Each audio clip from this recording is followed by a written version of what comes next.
Bonjour à tous et bienvenue à ce deuxième Facebook Live organisé dans le cadre du Printemps de l'orientation.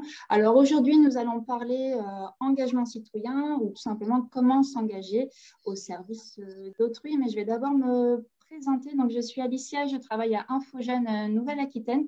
Donc, c'est une association ou un centre d'information généraliste pour les jeunes sur tous les sujets qui peuvent les concerner. Alors, ça concerne aussi bien tout ce qui est emploi, orientation, mobilité internationale, le logement ou encore l'engagement, sujet de notre Facebook Live aujourd'hui. Je suis accompagnée pour cela de Vincent, de Ronan et de Richard qui auront l'honneur de m'accompagner aujourd'hui pour nous expliquer différentes formes d'engagement. Bonjour à vous. Alors, quelques petits points de repère avant de commencer, car il faut bien comprendre de quoi on parle. Qu'est-ce que l'engagement? Alors, on pourrait le définir par des missions d'intérêt général effectuées au sein d'un organisme à but non lucratif. Qu'est-ce que ça veut dire? C'est effectuer, par exemple, faire du bénévolat, faire du volontariat au sein d'une association ou d'une collectivité publique. Ça peut être aussi au sein d'une réserve. Alors, vous, en tant que lycéen, dans le cadre scolaire, vous avez déjà des formes d'engagement. Vous pouvez commencer en étant délégué de classe pour représenter vos camarades au sein des conseils de classe, hein, par exemple. Vous pouvez être représentant au sein du CVL, le fameux Conseil de vie lycéenne. Donc, en gros, c'est un organe consultatif où vous êtes consulté en amont du conseil d'administration pour tout ce qui est le projet d'établissement, la vie scolaire, l'organisation des études. Donc, c'est le chef d'établissement qui préside hein, ce CVL et il y a la vice-présidence faite par les lycéens et vous êtes élu pour 2 ans. Il y a d'autres strates au-delà au niveau de l'académie et au niveau national. Une autre forme d'engagement au sein du cadre scolaire, vous avez les maisons des lycéens. Donc, vous vous engagez au sein de cette association pour faire vivre un petit peu la vie de votre lycée, pour tout ce qui est culturel, artistique, sportif, etc., etc. Dans ce Facebook Live, on va parler des formes d'engagement hors cadre scolaire parce qu'il y a beaucoup, beaucoup de choses qui existent. Donc, par exemple, nous allons aborder avec Vincent et Richard tout ce qui est junior association. Nous allons ensuite parler du service national universel et enfin du service civique avec le témoignage de Ronan. Et bien, c'est parti. On passe sur les juniors associations. Bonjour Vincent, bonjour Richard.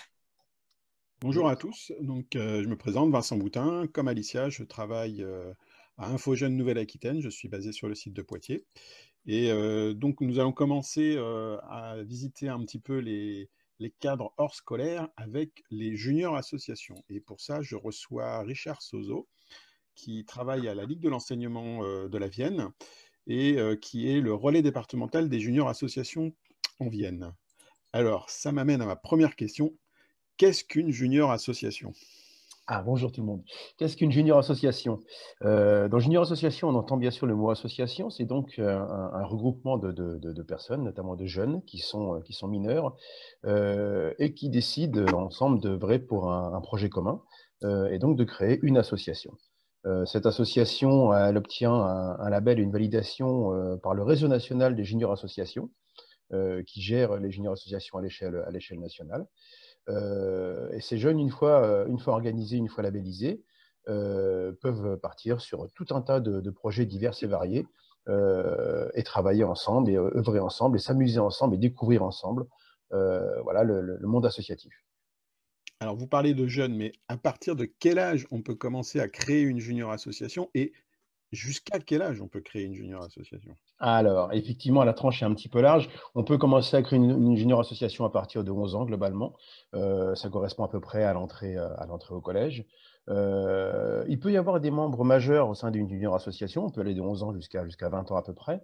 Mais de toute façon, les représentants d'une junior association doivent être obligatoirement mineurs. C'est bien les mineurs qui sont à la manœuvre. Donc, voilà, c'est entre 11 ans et 18 ans globalement, entre 11 ans et 20 ans. Mais c'est les mineurs qui sont à la manœuvre et qui sont représentants de la junior association. D'accord. Et est-ce qu'il y a des conditions pour créer une junior association? Alors, il y a certaines conditions, bien sûr. Comme je disais tout à l'heure, il faut entrer en lien avec le réseau national des juniors associations. Il y a un petit dossier à constituer. En fait, on trouve ce dossier en ligne sur le réseau en ligne des juniors associations. Il faut créer un compte junior association en ligne. Et ensuite, en créant ce compte, faire ce qu'on appelle une demande d'habilitation. C'est-à-dire qu'il faut présenter son projet sous différents volets et expliquer un petit peu les origines du projet, ce qu'on veut faire, vers quoi on veut aller, expliquer un petit peu comment est constituée et créée la junior association, faire une liste des membres, expliquer aussi si par exemple il va y avoir des manifestations, s'il va y avoir des invitations, s'il va y avoir des choses comme ça.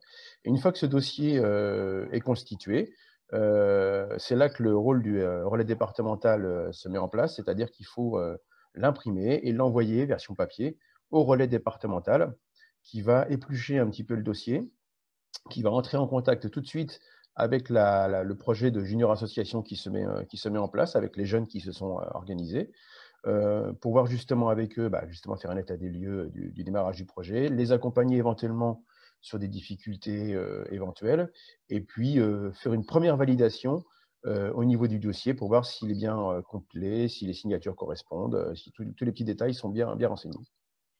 Vous parliez des membres. Est-ce qu'il y a un nombre minimum de membres à avoir pour créer une junior association?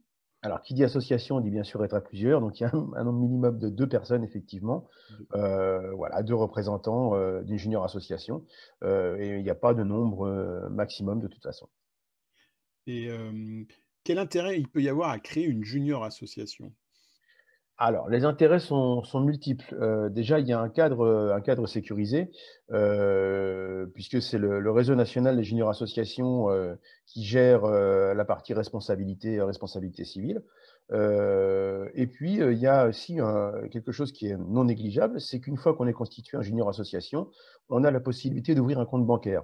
Ça veut dire que si les projets que les jeunes veulent mettre en place ont besoin de financement, de subventions ou de différentes aides, ils peuvent prétendre à ces subventions, ils peuvent faire des demandes de subventions et du coup, peuvent gérer un compte bancaire et ça permet de financer leurs actions.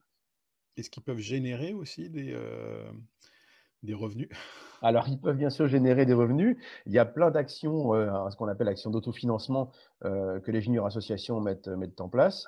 Ça peut prendre différentes formes. Ça peut participer à des vides-greniers, ça peut être participer sur des marchés, ça peut être dans des démarches de collecte. Il y a plein de formes diverses et variées.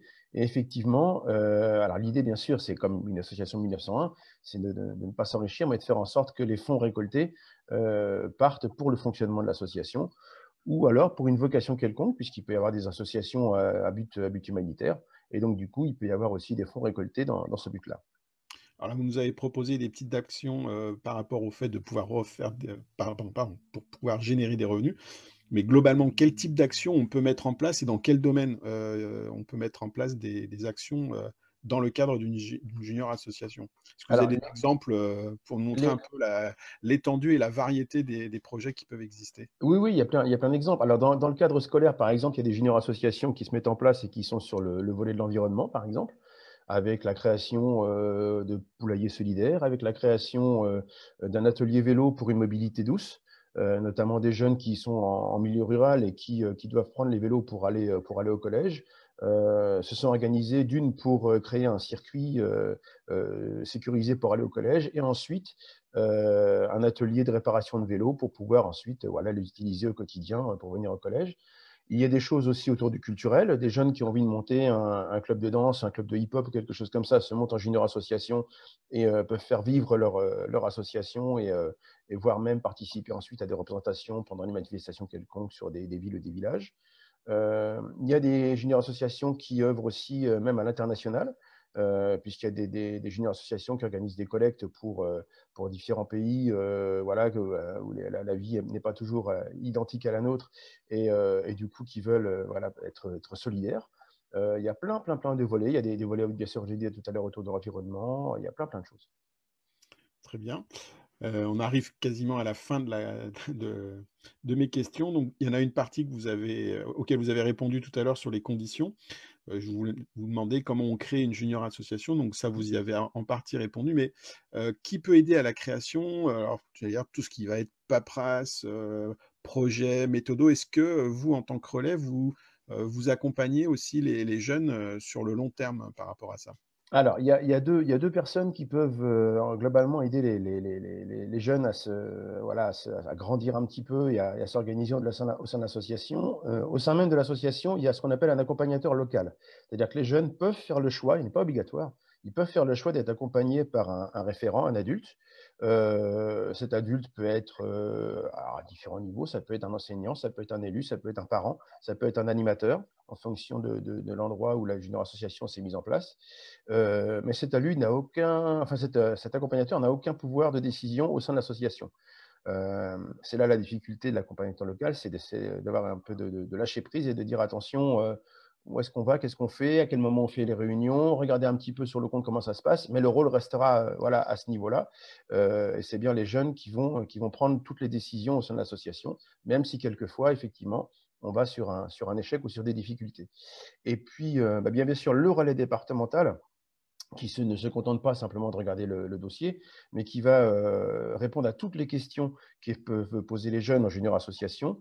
L'idée, c'est de les rencontrer dans la mesure du possible un maximum, de suivre les évolutions dans les actions et dans les projets, d'accompagner aussi à la création, d'accompagner aussi sur la démarche quand on veut par exemple ouvrir un compte bancaire. Certains instituts bancaires ne connaissent pas tout à fait le fonctionnement d'une junior association et ça peut être bien de faire le lien entre la junior association et la banque. Et donc, le relais départemental est là pour tout ça. Et puis, pour accompagner aussi à refaire le dossier pour une réhabilitation, puisqu'on peut se réhabiliter pour une année suivante. Donc, le rôle du relais départemental est très important aussi pour la junior association. En fait, je n'ai pas terminé mes questions. Il y en a une qui vient de naître. Est-ce qu'une fois qu'on a créé sa junior association, on peut la faire basculer sur le régime, j'allais dire, général d'une association classique ou pas? Alors, il y a deux possibilités, effectivement. Soit tous les jeunes qui sont à l'origine de la création de la junior association grandissent et ont la volonté de continuer. Une fois majeurs, ils veulent éventuellement créer une association 1901, et ça, ils le peuvent tout à fait.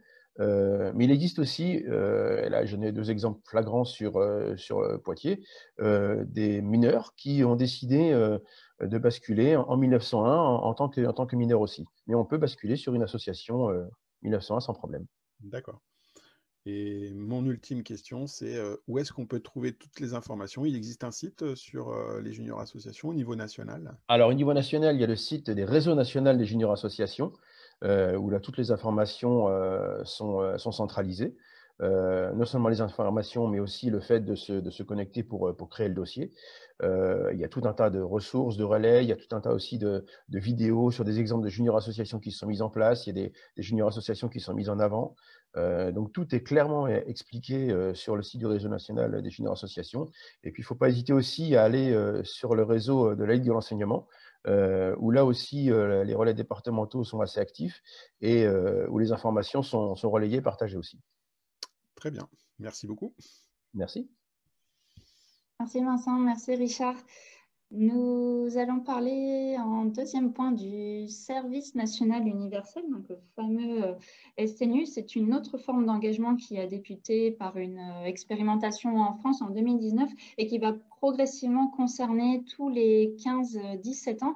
Alors, qu'est-ce que le SNU propose? Il propose différentes phases où les jeunes, en gros, s'engagent à la construction d'une société de l'engagement. Ils peuvent acquérir de nouvelles compétences et découvrir de nombreux domaines et échanger avec des professionnels. Alors, pour avoir un petit aperçu, je vous ai sélectionné une petite vidéo que je vais vous partager tout de suite, qui dure à peu près 1 minute 30, et on se retrouve juste après.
Et voici une petite vidéo d'introduction. Alors, on va répondre à plusieurs petites questions que vous posez certainement concernant ce SNU. Déjà, comment y participer? Donc, comme je l'ai dit tout à l'heure, ça concerne les 15-17 ans. Alors, c'est une fourchette plutôt large, étant donné que vous pouvez débuter votre SNU en étant en troisième, vous pouvez être en seconde, en première, en terminale, voire même être non scolarisé. Il faut être de nationalité française. Alors, pour le moment, on est plutôt sur la base du volontariat. Ça a vocation à monter en puissance à l'avenir, mais pour le moment, un des critères de sélection, bien entendu, c'est tout simplement motiver pour découvrir les métiers de l'engagement et s'engager au service d'autrui. En quoi ça consiste exactement? Alors, il y a 3 phases, dont 2 qui sont obligatoires. La première, c'est le fameux séjour de cohésion. Alors, qu'est-ce que c'est? C'est un séjour collectif de 2 semaines qui se situe dans un autre département que le sien. Donc, vous allez être au sein d'un centre qui, en général, accueille entre 100 et 200 jeunes venus de toute la France pour faire des activités ludiques, participatives, sur la base de l'éducation populaire ou alors qui sont ouvertes à la mise en situation. Concrètement, ça peut être des activités physiques, des visites sur site, il y a des témoignages d'autres jeunes engagés, des échanges avec des experts. Au niveau des thématiques, le sport, la connaissance des services publics, on a tout ce qui est accès à vos droits en tant que jeune, la citoyenneté, que ce soit au niveau français, mais aussi au niveau international et européen. On pourra parler de la mobilité européenne, tout ce qui est culture, patrimoine, découverte de l'engagement, car on a vu qu'il y a plein de choses qui existent, tout ce qui est défense et sécurité, et bien sûr l'écologie et le développement durable. On se lève en général un petit peu tôt, vers 6h30, on se prépare et après, il y a la fameuse levée des couleurs avec l'hymne national tous les matins. Et bien entendu, comme il s'agit d'un séjour collectif, on participe aux tâches quotidiennes. Donc, on n'échappera pas aux tâches de ménage, voire peut-être même de repas. Concernant l'organisation logistique, donc là, on a des logements dits en maisonnée. Ça veut dire qu'il y a une maisonnée de filles et plusieurs maisonnées de filles et plusieurs maisonnées de garçons. Mais dans tous les cas, les activités collectives sont mixtes. Pour les jeunes qui sont en situation de handicap ou qui sont sujets à des maladies chroniques, bien évidemment, vous aurez des aménagements possibles pour effectuer toutes les activités. Une tenue vous sera également offerte à cette occasion, donc pantalon, t-shirt, polo, casquette. Il y a une question qui vient aussi souvent, c'est l'utilisation du téléphone portable. Alors là, on essaye d'avoir une vie en communauté, on évite d'être trop sur les écrans, donc l'usage du téléphone est quand même assez limité. Ça ne veut pas dire qu'on va vous confisquer votre téléphone portable, ne vous inquiétez pas, mais son utilisation sera assez restreinte dans la journée pour profiter plus posément de vos activités et de la vie en collectivité. Une autre question qui peut être posée, est-ce que je peux partir en séjour de cohésion avec mes amis? Alors non, ou du moins la probabilité sera quand même assez faible, le tout étant le séjour de cohésion vise à avoir un brassage géographique quand même assez prononcé dans le but de rencontrer de nouvelles personnes. Si vous avez envie de vous porter volontaire pour ces séjours de cohésion, il y a 3 séjours qui sont organisés en 2022. Il y en a déjà un qui est passé en février, mais il y en a 2 autres au mois de juin et juillet. Les dates ont été faites de telle façon à ce qu'il y ait forcément un séjour qui soit compatible avec votre situation, que vous soyez en troisième, en seconde, en première, terminale ou non scolarisé. Donc, le prochain, c'est du 12 au 24 juin, puis il y en aura un autre du 3 au 15 juillet. La date limite d'inscription est fixée au 31 mars de cette année, donc n'hésitez pas à vous inscrire si vous le souhaitez. Quelque chose aussi de très important, le SNU est gratuit. Donc tout ce qui est transport, restauration, hébergement, activité, la tenue, tout est pris en charge. Avant de passer à la deuxième phase, je vais quand même vous donner un petit témoignage d'un séjour de cohésion, davantage lié à tout ce qui est aspect environnemental. Alors, je vous repartage mon écran.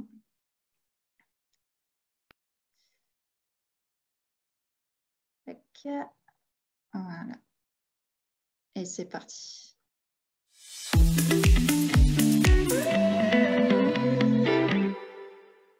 Bonjour, je m'appelle Zoé, je viens des Hautes-Pyrénées. Je m'appelle Quentin Moreau, j'ai 16 ans, je viens du Val d'Oise. Bonjour, je m'appelle Océane, je viens des Ardennes, je suis en seconde. J'ai choisi de faire le service national universel, surtout pour le côté citoyen que j'aime beaucoup et le volontariat. Allez, c'est parti, on vous attend sur le drapeau. Action, action. Il y a eu beaucoup de choses super bien. Par exemple, aujourd'hui, on a fait un parcours à vélo.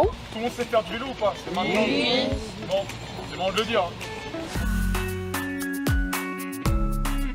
Du coup, on a pu découvrir les maisons en chaume parce que chez nous, on n'a pas ça du tout. Puis ça nous rapprochait de la nature et tout ça. On a un bon rythme. On va partir au Puy-de-Dôme à pied.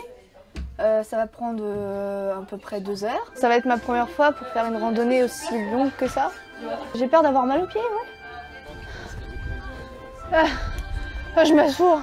Il dit que maintenant ça va grimper. On a fait la moitié. Ouais. Et que maintenant ça va grimper. Donc là ça grimpait pas, ça veut dire. Quoi, ça grimpait pas? Mais tu vas le faire, tu vas être content d'être en haut après. Mais c'est sûr. Après c'est de la descente, donc ça va aller. Tu t'attendais à ça? Non. Je pensais pas que c'était aussi beau. En vrai, j'en peux plus, je te jure. Je vais crever. J'étais fière d'avoir réussi ça parce que, perso, moi, je sais que je l'aurais jamais fait. C'est magnifique. Je suis, on voit jamais ça. On a eu un petit module sur le tri sélectif, donc nous expliquer l'importance de le faire. À chaque mégot qui est jeté au sol, ça pollue 500 litres d'eau. On a vu des images qui sont assez choquantes en fait, comme par exemple la création du 7e continent, entièrement fait de plastique et de déchets. C'est pas normal, enfin ça devrait pas y avoir de telles choses sur Terre. On est parti à la plage où on a nettoyé les plages et tout ça. Est-ce que quelqu'un déjà l'a déjà fait dans sa vie personnelle? Qui peut me raconter un moment quand il a aidé à nettoyer une plage? C'était chiant. C'était long et chiant. Et je trouve ça super bien parce que du coup, vu que pareil, je viens des Hautes-Pyrénées, tout ça, on est proche de la montagne, proche de la nature. Quand on fait de la randonnée, on fait attention à tout. Donc là, c'est pareil. On a ramassé beaucoup de déchets plastiques, des sacs, c'est toujours en relation avec l'écologie, la nature, tout ça. Du coup, ça me plaît beaucoup. Puis au moins, ça aide la planète. Aujourd'hui, aujourd'hui, on aide les oranges, tous unis, réussi.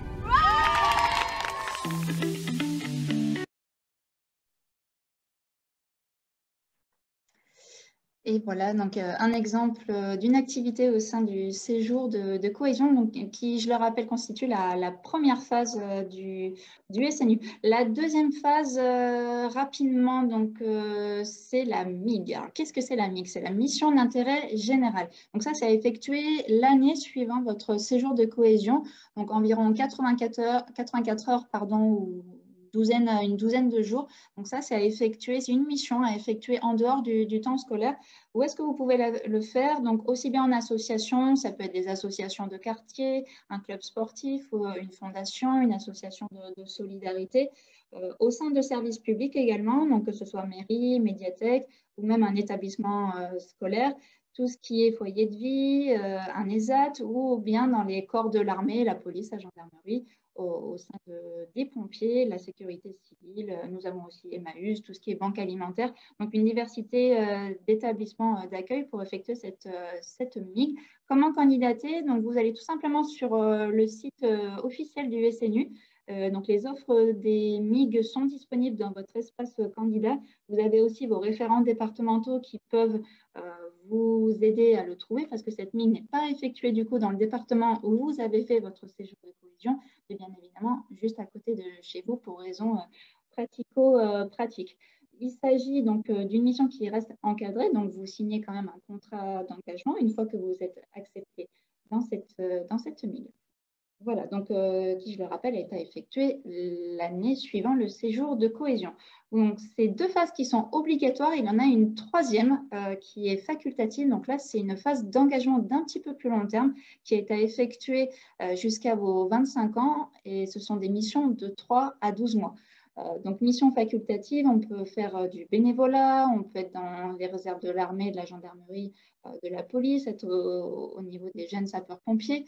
Et on peut faire du service civique et on peut faire aussi une mission à l'international donc pendant cette phase d'engagement de plusieurs mois. Alors, j'ai parlé du service civique. Justement, ça nous fait une bonne transition pour la suite avec Vincent et Ronan qui vont pouvoir nous parler de ce dispositif. Oui, qu'on peut peut-être un peu appeler le grand frère du SNU, un petit peu plus vieux.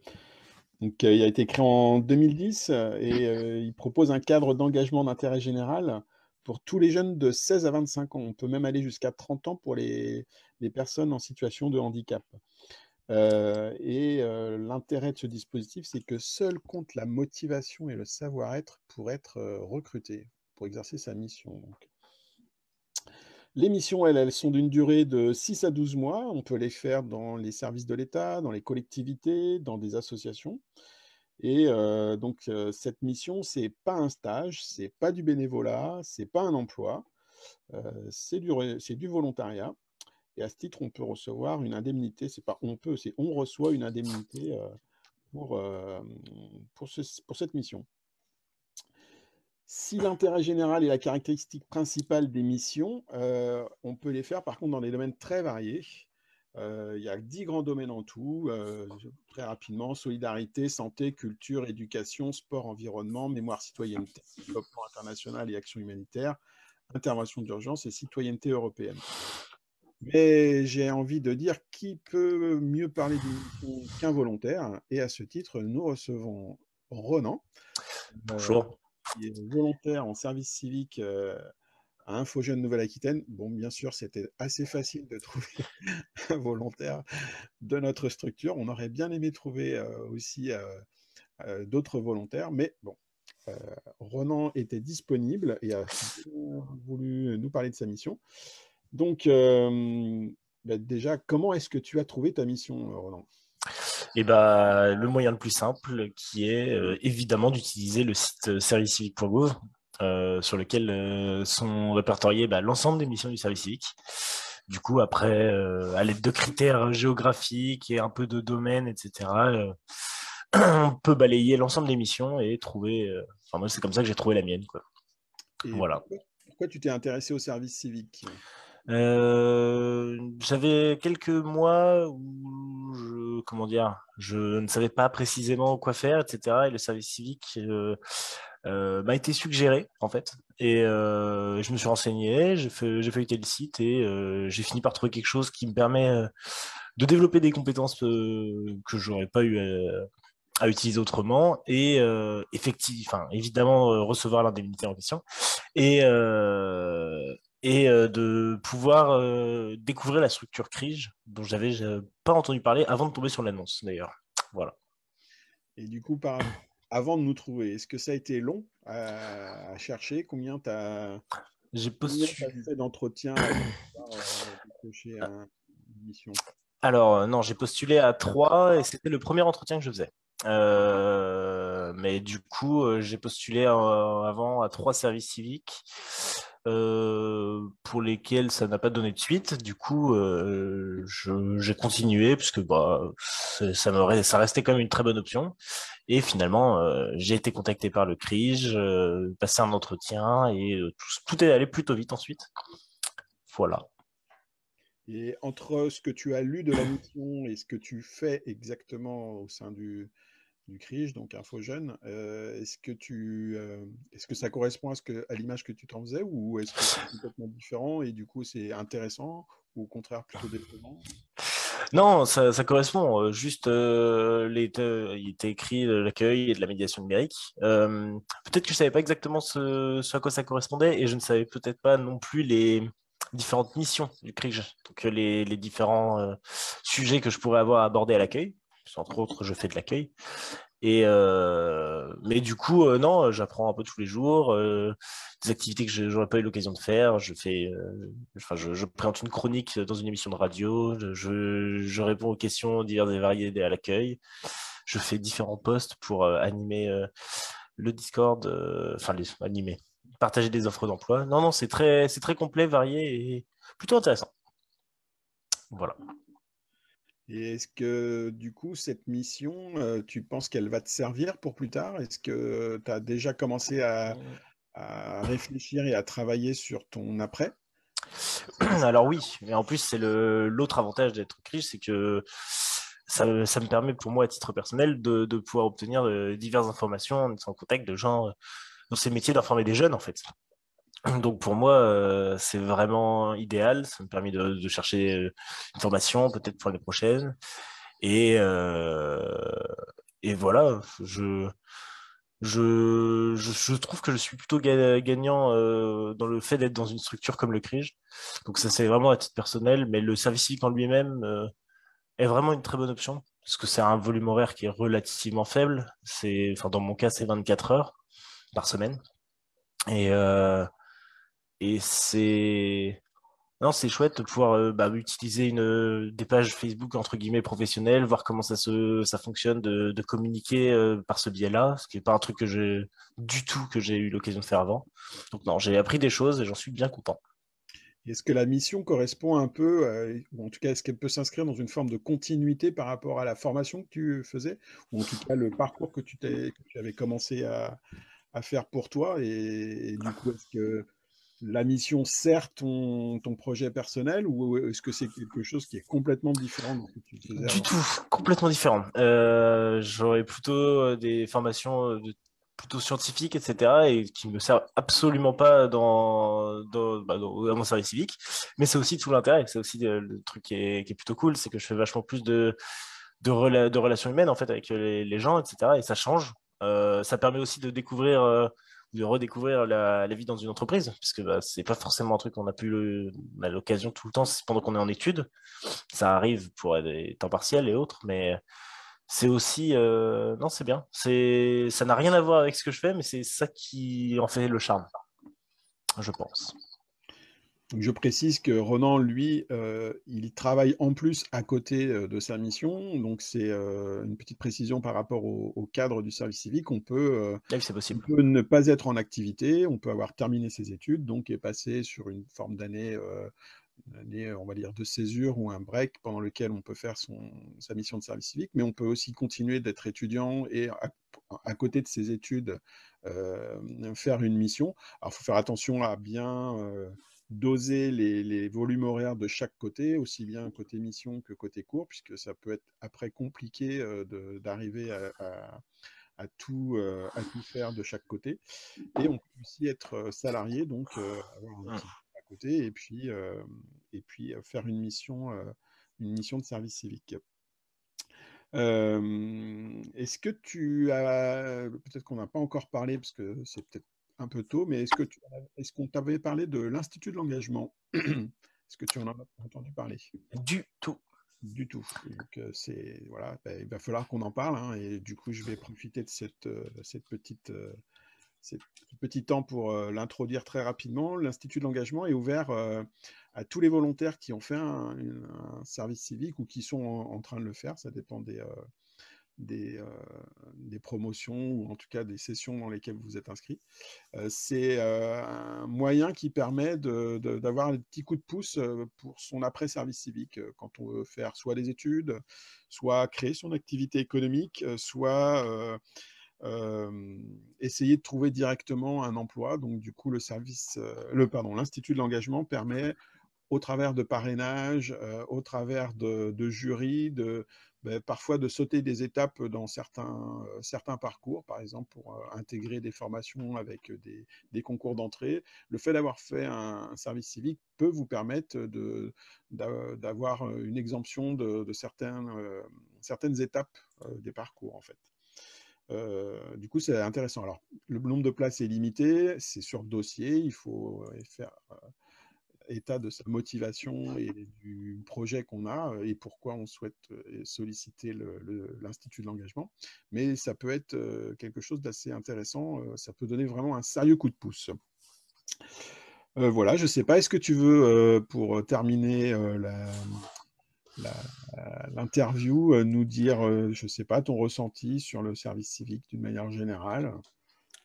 Bon, je peux surtout parler de mon expérience, parce que je connais que mon service civique, parce qu'on peut en faire qu'un, d'ailleurs, je ne sais pas si vous l'avez mentionné. Pour moi, c'est vraiment très chouette. J'ai la chance de travailler avec une excellente équipe, et du coup, c'est très agréable. J'apprends un peu tous les jours, même si je me retrouve parfois face à des questions auxquelles j'ai pas les réponses. J'essaye de me débrouiller, etc. Donc, non, j'en retire vraiment de bonnes expériences. Et non, je pense que c'est très formateur et très, très efficace. Je recommande. Ça sera recommandé et approuvé par Ronan. C'est déjà pas mal. C'est déjà bien. Merci Ronan. Je t'en prie. Pour cet échange. Donc, le live va bientôt toucher à sa fin. Donc, là, on a pu toucher du doigt quelques dispositifs qui sont accessibles assez facilement pour les jeunes lycéens. Aussi bien, enfin, surtout pour le service civique, on a pu voir que il était possible aussi de le faire à l'étranger, comme d'autres formes d'engagement. Tout ce dont on a pu parler jusqu'à présent depuis le début de ce live est intégré dans un guide que Alicia va nous montrer à l'écran, qui s'appelle le guide de l'engagement. Ce guide recense tous les dispositifs, les cadres, les contacts des organismes qui peuvent vous accompagner, vous informer sur les différentes formes d'engagement. Et donc, comme je le disais, là, on peut voir des formes d'engagement qui se déroulent en France, mais aussi à l'étranger. Mais tout ça, ça va être présenté et débattu dans le prochain live qui nous succède, qui est consacré à la mobilité internationale. Donc, n'hésitez pas à rester en ligne pour avoir un petit peu plus de réponses sur la possibilité qui vous est offerte de partir à l'étranger pour tout d'ailleurs, pas que pour l'engagement. Vous y trouverez aussi pour les jobs, les stages, les études et le tourisme. Merci à tous. Merci, bonne journée.